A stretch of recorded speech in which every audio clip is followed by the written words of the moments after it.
चलिए सामने एक सवाल है आपके, कब का सवाल है ये? जेईई मेंस 2026 का एसी का पीवाई क्यू है। क्या कह रहा है ये सुनिएगा। पहला सवाल क्या कह रहा है, ध्यान समझिएगा।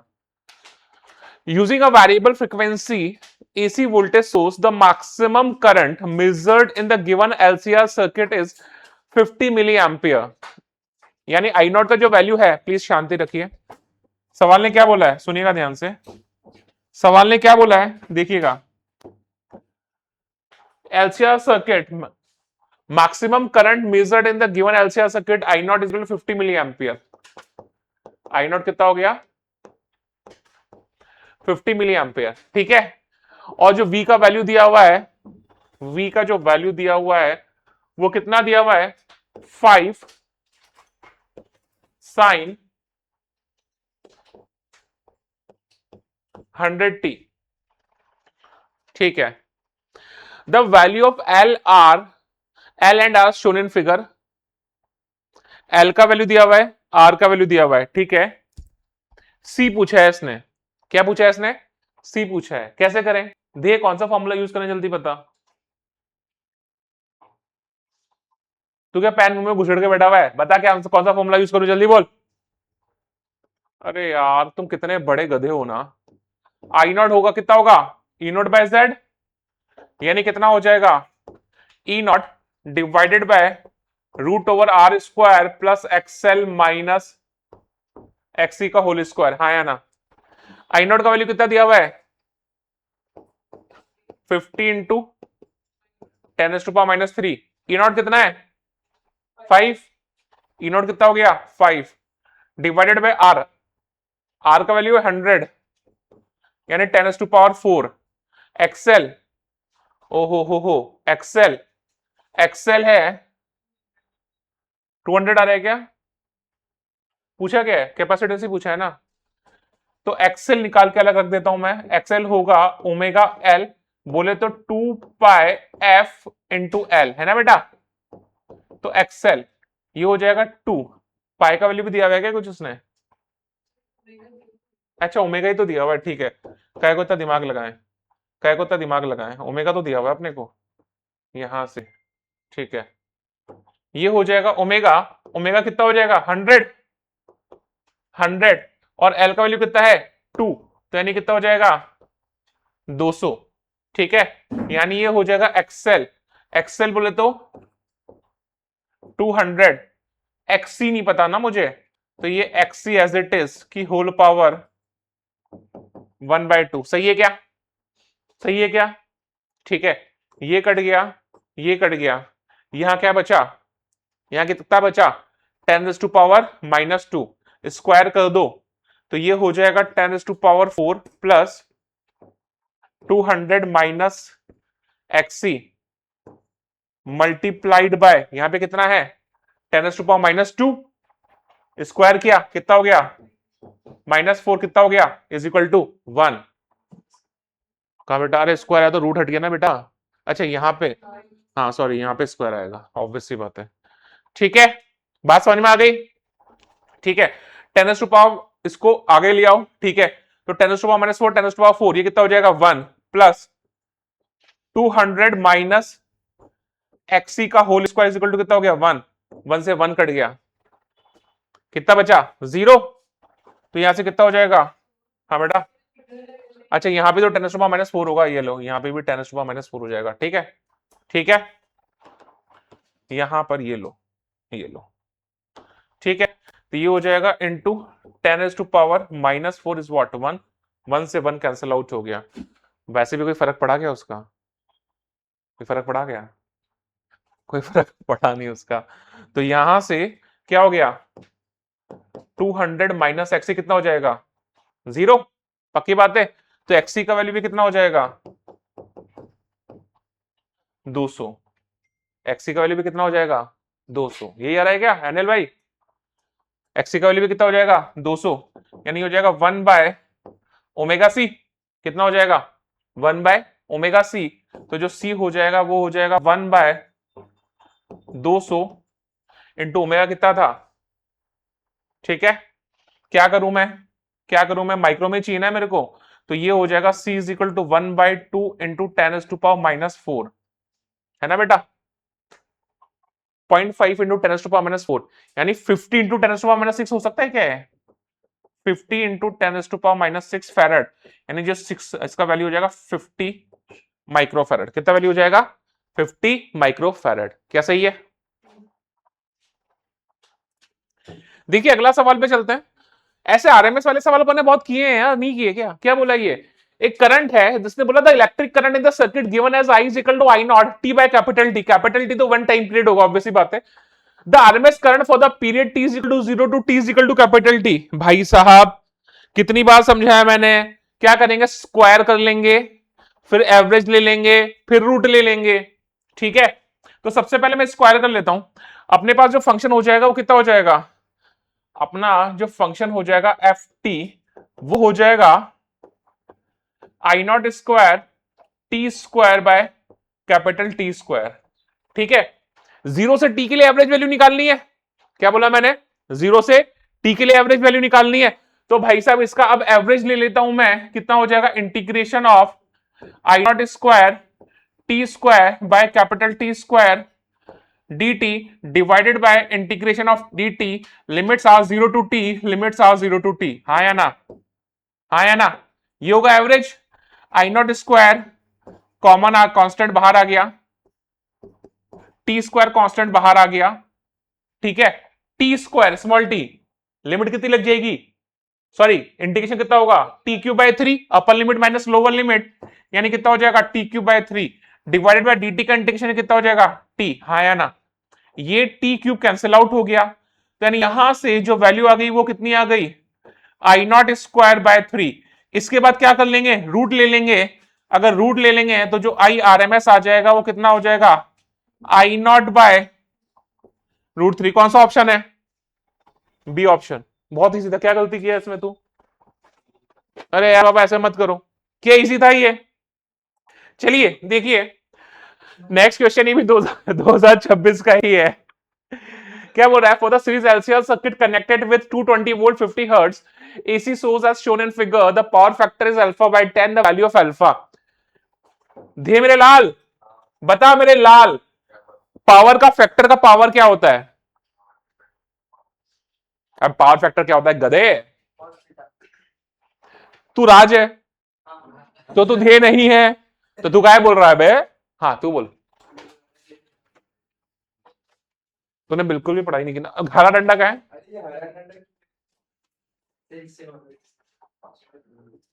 यार तुम पढ़ते ही नहीं हो यार, क्या बोलूं तुम्हें। देखो हम लोग को पता है जस्ट फॉर्मूला बेस्ड क्वेश्चन है, अगर तुम ऐसे सवाल भी जेईई में नहीं कर रहे हो ना, तो बेकार है तुम्हारा कोटा के इतना पैसा लगाना। cos फाइ जो होता है r/z होता है, cos फाइ ये हो जाएगा r/z, z होगा √r² plus XL minus XC का होल स्क्वायर। हाँ है ना, यहां पे r का वैल्यू कितना दिया हुआ है लल्ला, दिया हुआ है 60, ठीक है।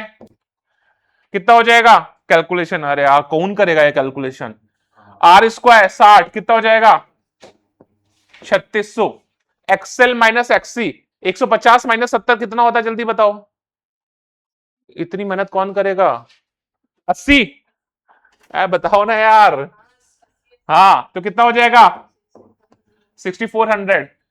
अहिला कितना हो गया ये, 1000 शाबाश 1000 10,000, अरे हाँ तो ये हो जाएगा 6/10, ये हो जाएगा। इसने क्या पूछा है, अल्फा बाय 10, यानी अल्फा का वैल्यू कितना आ जाएगा 6, तो answer is what 6। Easy question था, समझ में आया क्या इजी था, 100। इसीलिए यही रीजन था तेरे मार्क्स कमाने का, भी समझ आ रहा है मेरे को। देखिए अगला सवाल क्या कर रहा है, an inductor stores 16 joule of magnetic energy and dissipates 32 what of thermal energy, यानी तो पावर है वो, ऊपर एनर्जी वाली पावर है, ऊपर मैग्नेटिक स्टोर्ड एनर्जी है। इंडक्टर कितनी मैग्नेटिक एनर्जी स्टोर होता है, याद करो हाफ LI², याद है हाफ LI², ठीक है। और ये बोल रहा है उसके अंदर रेजिस्टेंस भी होगा, ऑब्वियसली बात है कोई भी सर्किट बिना रेजिस्टेंस का प्रैक्टिकली पॉसिबल ही नहीं है।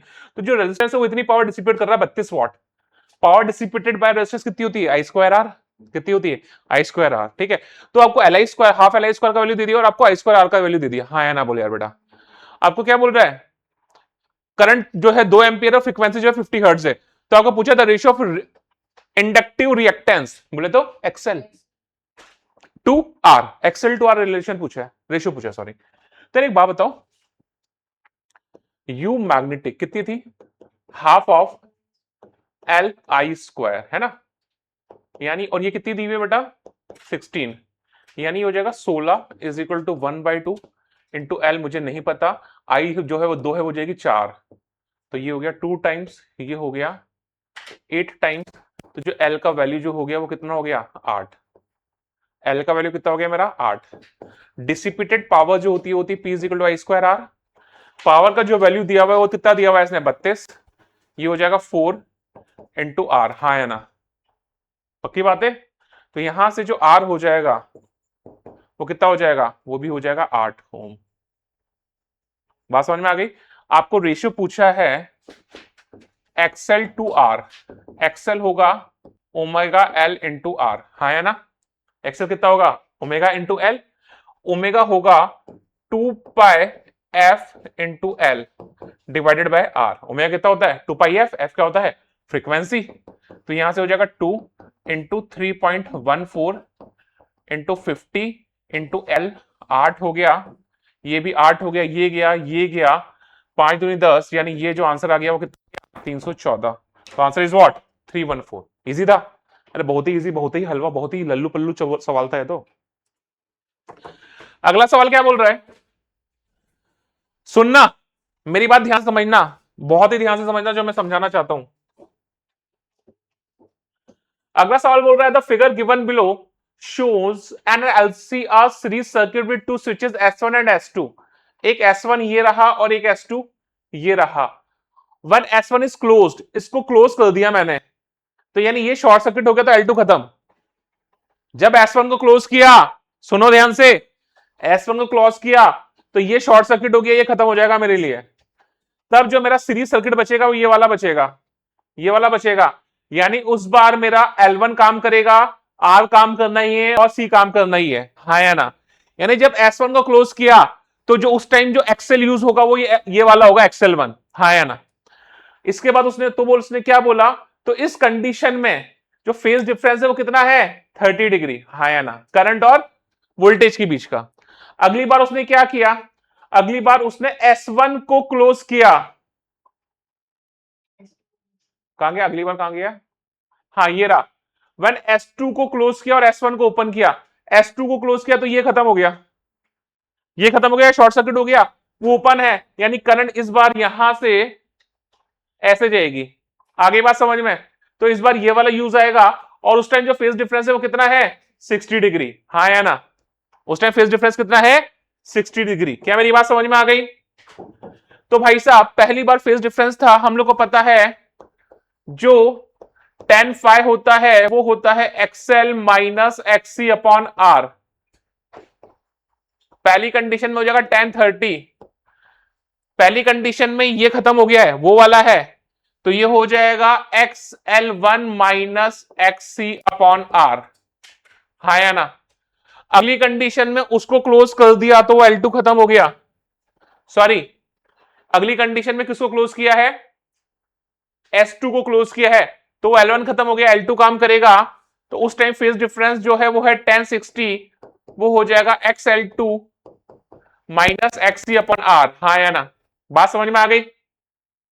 tan 30 कितना होता है 1/√3, हाँ तो ये हो जाएगा 1/√3 बाय tan 60 कितना होता है √3, कितना हो जाएगा 1/3, ये हो जाएगा XL1 माइनस XC, ये हो जाएगा XL2 माइनस XC। हाँ या ना, हाँ या ना, क्रॉस मल्टीप्लाई कर दो तो ये हो जाएगा XL1 माइनस, अरे यार 3XL1 minus 3XC is equal to XL2 minus XC, ये हो गया, ठीक है।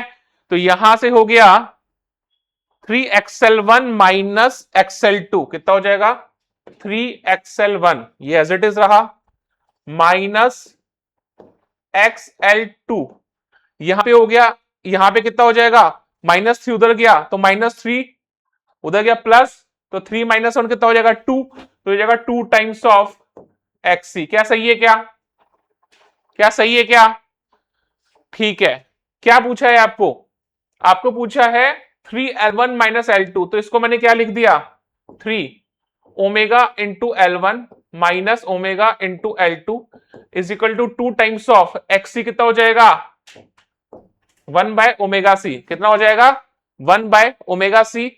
तो यहां से भाई साहब 3l1 minus L2 is equal to 2 by 3 1 by omega square C, हाँ या ना, सही है क्या। तो ये हो जाएगा 2/3 इंटू 1 बाय ओमेगा, ओमेगा कितना है, ओमेगा ये रहा दिख रहा है 300, तो ये हो जाएगा 9 इंटू 10⁴ स्क्वायर कर दिया। सी कितना है 100 माइक्रोफेरेड, यानी 100 इंटू 10⁻⁻6, यानी वो हो जाएगा 10⁻⁻4। सही है क्या बेटा, ये गया ये गया, कुछ लोचा हो गया क्या, कहीं ना कहीं कुछ लोचा किया क्या मैंने, 2/3 कैसे आ गया, हाँ यहाँ पे 3 थोड़ी आएगा नीचे, सही बात है, माफी चाहूंगा, यहाँ पे 3 थोड़ी आएगा नीचे, है ना, सही है क्या।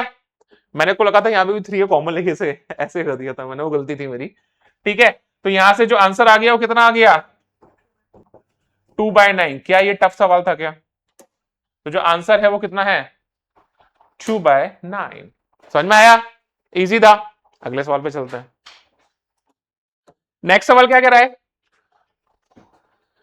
नेक्स्ट सवाल बोल रहा है कि भाई साहब an inductor of 10 milli henry, L दिया हुआ है, कैपेसिटर 0.1 माइक्रोफैराड, सी दिया हुआ है, रेजिस्टर 100 ओम, आर दिया हुआ है, सीरीज में कनेक्टेड है, पावर सोर्स जो है उसका आरएमएस दिया हुआ है 220 वोल्ट, फ्रीक्वेंसी दी हुई है 70 हर्ट्ज, पावर फैक्टर 0.5 दिया हुआ है। क्या पूछा है, find the difference of inductive reactance and capacitive reactance, यानी एक्सएल माइनस एक्ससी पूछा हुआ है, मतलब वो वैल्यू कुछ दी हुई है तो अल्फा पूछा हुआ है।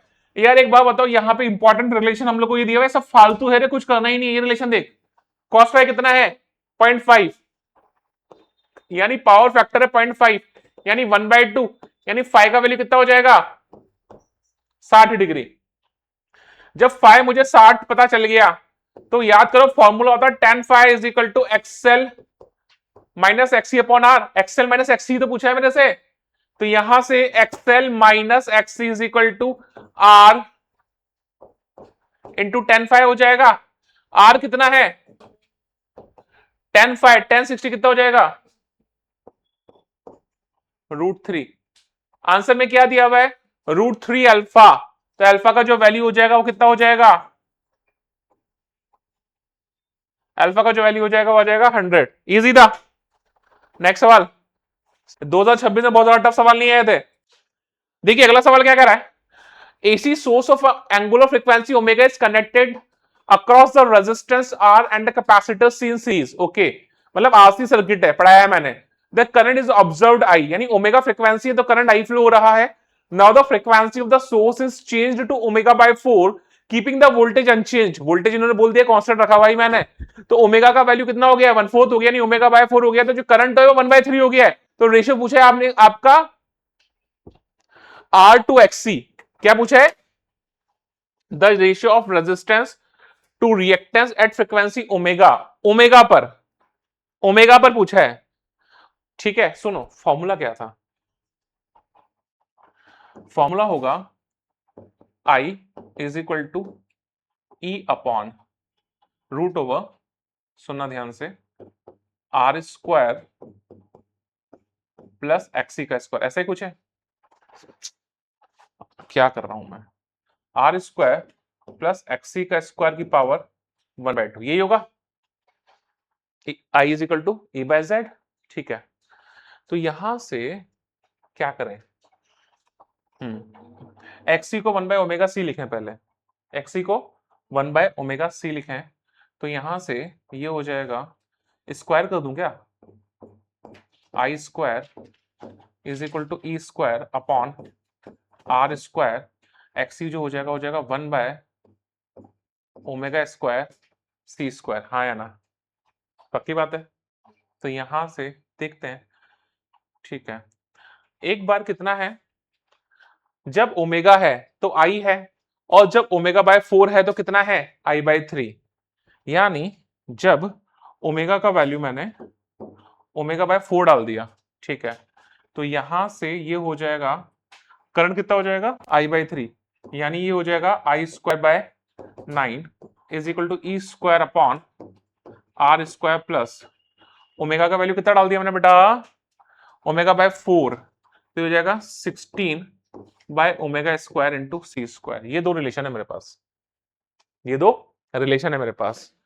क्या करूं, क्या करूं, एक में से दूसरे को डिवाइड कर दूं क्या, क्या करूं, एक में से दूसरे को डिवाइड कर दूं, डिवाइड करूंगा तो मेरे पास ई हट जाएगा, आई हट जाएगा, है ना, ई हट जाएगा और आई हट जाएगा, तो एक में से दूसरे को डिवाइड कर देता हूं, देखते हैं आगे, सोचेंगे। आंसर क्या किया तूने सॉल्व करने के लिए, इसे डिवाइड कर देते हैं, ये गया, ये गया, ये गया, ये गया, ठीक है।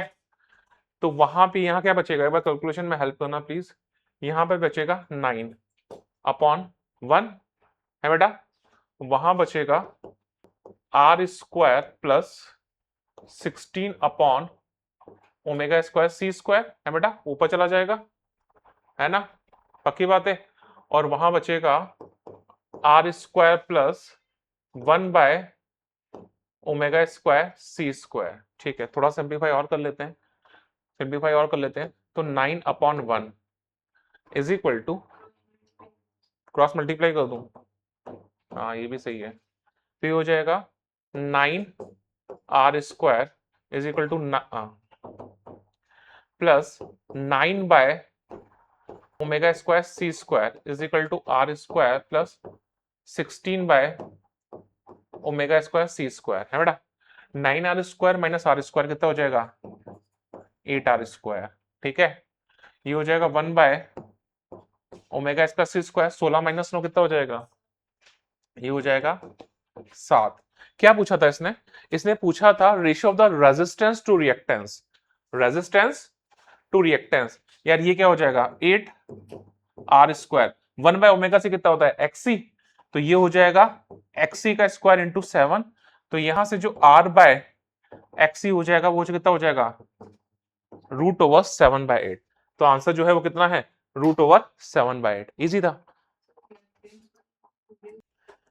अगला सवाल क्या कह रहा है, अगला सवाल कह रहा है सीरीज एलसीआर सर्किट आर 220 ओम दिया हुआ है, एल 1.6 हेनरी दिया हुआ है, सी 40 माइक्रोफैराड दिया हुआ है, is connected to a variable frequency AC source, the inductive reactance at resonating frequency। resonating frequency का वैल्यू बताया हम लोग को कितना होता है, resonating frequency होता है omega not is equal to कितना होता है, 1 अपॉन रूट ओवर एलसी। तो यहां से जो ओमेगा नॉट आ जाएगा वो कितना हो जाएगा, 1 अपॉन रूट ओवर एल कितना था, 1.6, सी कितना है 40 इंटू 10⁻⁻⁻⁶, यही है, ठीक है। तो कितना हो गया ये हो गया 1 बाय 8 इंटू 10⁻⁻³ कितना हो गया बेटा, यहां से ओमेगा नॉट जो हो जाएगा वो कितना हो जाएगा, 16 चौक 64, तो ये हो जाएगा 8 इंटू 10⁻⁻³ आपको पूछा है एक्सएल, एक्सएल हो जाएगा, कैमरे से नीचे से होके आना, ओमेगा नॉट इंटू एल, तो ओमेगा नॉट जाएगा 1 upon 8 into 10⁻³ into L, L कितना था बेटा 1.6, ठीक है, पक्की बात है। तो ये कितना हो जाएगा बेटा 2 इंटू 10⁻⁴, कितने पूछा है भाई, ये हो जाएगा 0.6, नीचे आ गया, ठीक है। तो ये हो जाएगा 200 ओम, सही है क्या, 1.6 बाय 10 10⁻², 200 ओम। इजी सवाल है। अगले सवाल पे चलते हैं, बहुत हलवा सवाल था। हाँ भाई देखिए, अगला सवाल है LCR series circuit driven by ERMS 90 volt at frequency 30 Hz has resistance 80 ohm and inductance with inductive reactance XL दिया हुआ है 20 ohm, XC दिया हुआ है 80 ohm, पावर फैक्टर पूछा है। यार पावर फैक्टर तो क्या होता है, ऑब्वियस सी बात है cos फाई। तो पावर फैक्टर का फॉर्मूला हम सबको पता है, cos फाई कितना होता है R बाय Z, यानी हो जाएगा R divided by root over R square plus XL minus XC का होल स्क्वायर का होल रूट, हाँ या ना? एक्सएल माइनस एक्सी बोलो, एक्सी माइनस एक्सएल बोलो, बात एक ही है। क्यों? क्योंकि स्क्वायर है तो कोई फर्क का पड़ेगा नहीं। तो यहां से जो पावर फैक्टर है आर, आर कितना दिया हुआ है भाई? 80 divided by 6400। XL minus XC, XL कितना है? अरे यार, एक्सएल है 20, एक्सी है 80, 80 माइनस 20 कितना हो गया? 60, यानी अगेन 3600 कितना हो जाएगा? 10,000, 100, 80/100, यानी आंसर इज व्हाट? 0.2 कैसे आता था पहले? 0.8। समझ में आया? समझ में आया?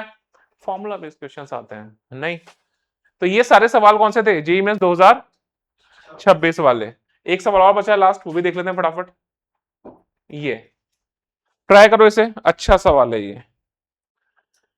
चलिए लास्ट सवाल और देख लेते हैं। A capacitor C is first charged fully with the potential difference V0 and disconnected from the battery। मतलब कैपेसिटर, जिसका कैपेसिटर C दिया हुआ है वो V0 पोटेंशियल डिफरेंस से चार्ज किया हुआ है, यानी उसमें जो चार्ज आ जाएगा वो कितना आ जाएगा? CV0। ये T इज इक्वल टू 0 पे चार्ज है, T इज इक्वल टू 0 पे जो कैपेसिटर पे जो चार्ज होता है एलसी ऑसिलेशन की कंडीशन में वो मैक्सिमम होता है। तो जो Q होता है वो कितना होता है? CV0। Q is equal to कितना होता है? CV0। अरमान क्या समझाया मैंने बेटा, जल्दी बता दो एक बार। क्यों पिटने के काम करता है ये? अरे यार क्या बोलूं तुम लोग को मैं। At T is equal to 0 charge on capacitor, capital Q से मैंने बोला वो कितना हो जाएगा? CV0। कितना हो जाएगा? CV0। पक्की बात है? लिख के रखते हैं, ठीक है? ठीक है। अब जनरल टाइम पे चार्ज कितना हो जाएगा? एट जनरल टाइम उसने क्या बोला था? Charge capacitor is connected across an inductor having inductance L in T second, 25% of initial energy in the capacitor is transferred to the inductor. हाँ या ना? हाँ या ना? क्या बोला उसने? कुछ टाइम है T, उतनी देर में उसकी 25% एनर्जी जो है वो इंडक्टर पे ट्रांसफर हो गई। क्या हो गया? उसकी 25% एनर्जी जो है वो इंडक्टर पर ट्रांसफर हो गई। हाँ या ना? तो इंडक्टर के पास जो एनर्जी होगी वो इनिशियल की 25% होगी, इनिशियल की 25% होगी। हाँ या ना? वैसे कर लें, वैसे कर लें, ठीक है? तो देखो भाई साहब, जनरल टाइम टी पर चार्ज कितना होता है? लिखा है मैंने, Q is equal to Q into sine of omega. Omega कितना था? 1/√/LC। कॉस होता है, कॉस ही होता है एलसी ऑसिलेशन में। हाँ या ना?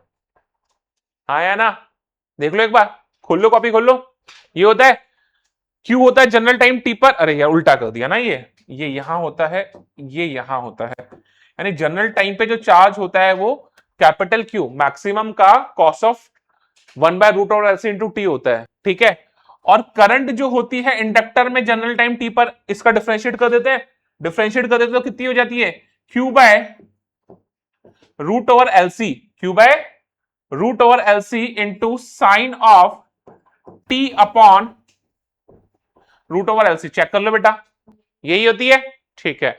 अब इसने बोला है मैक्सिमम चार्ज इतना है, तो कैपेसिटर की जो मैक्सिमम एनर्जी होगी वो कितनी होगी?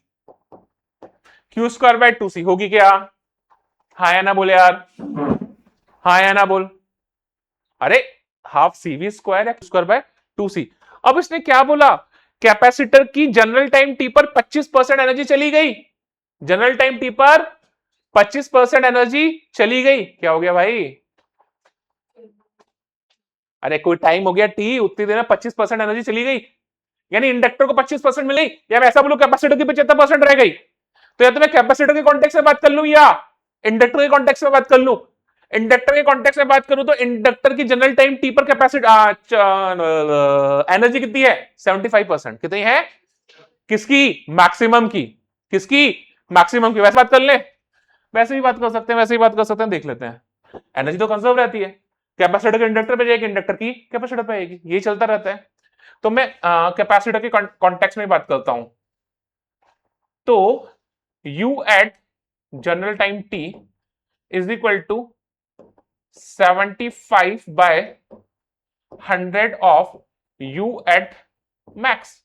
कैपेसिटर के कॉन्टेक्स्ट में बात कर रहा हूं मैं, हाँ या ना, हाँ या ना, ठीक है। ये हो जाएगा, अगर उसमें चार्ज कैपेसिटर पे चार्ज स्मॉल क्यू आ चुका जनरल टाइम टी पर, तो कितना हो जाएगा क्यू स्क्वायर बाय 2c, हाँ या ना, हाँ या ना। ये कितना हो जाएगा 75/100, 3/4, और ये हो जाएगा क्यू स्क्वायर बाय 2c। क्या मेरी बात समझ में आ रही है क्या, क्या मेरी बात समझ में आ रही है, ठीक है।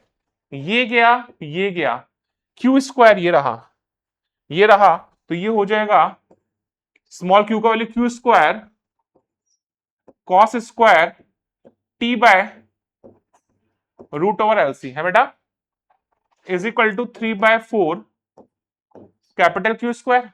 क्या सही लिखा क्या मैंने, ई गवा ये दोनों गए, है ना भाई साहब। यानी cos theta cos T by root LC कितना हो गया, root over 3/2 plus minus plus ही लेके चल रहा हूं, रूट ओवर 3/2 कितना हो गया एंगल 30 डिग्री, कितना हो गया 30 डिग्री। यानी T by root over LC कितना हो जाएगा बेटा π/3, ओ सॉरी π/6। तो यहां से जो टाइम आ जाएगा वो आ जाएगा π/6 रूट ओवर एलसी। क्या सही है क्या, क्या ये आंसर है क्या ऐसा कोई, pi root over LC by 6। आई बात समझ में, इजी था। क्या दूं बैक, 2 मिनट। तो भाई साहब ये सारे वो सवाल थे जो जेईई मेंस 2026 में एसी में आए हैं, सारे हो गए, समझ में आया। तो this is all about your electrodynamics.